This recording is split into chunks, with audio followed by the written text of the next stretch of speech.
विधानसभा निकालानं हुरळून जाऊ नका, स्थानिक स्वराज्य संस्थांच्या निवडणुकीत सुस्त राहून चालणार नाही, असं भाजप आणि संघानं आपल्या कार्यकर्ते आणि पदाधिकाऱ्यांना सांगितलंय।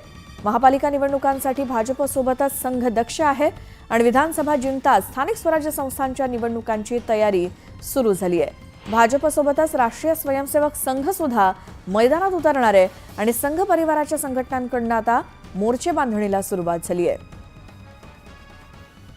आमचे प्रतिनिधी तुषार उपणवर यांच्यासोबत आपण फोनवरून अधिक माहिती घेऊयात।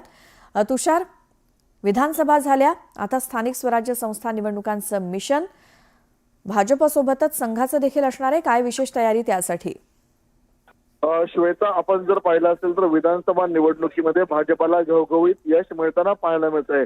तर काल संघाची जी पदाधिकाऱ्यांसोबत जी बैठक झाली, या बैठकीमध्ये भाजपा प्रदेशाध्यक्ष चंद्रशेखर बावनकुळे यांनी सर्व पदाधिकाऱ्यांना आपल्याला संबोधित करताना स्पष्ट केलेलं आहे की विधानसभेच्या निकालाने तुम्ही हुरळून जाऊ नका।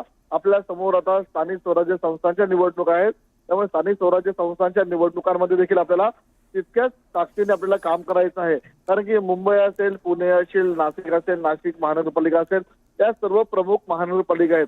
अशा महानगरपालिकांमध्ये भाजपाने ज्या ताकदीने विधानसभा निवडणुकीला काम केलं होतं, त्याच ताकदीने आता काम करायचं आहे।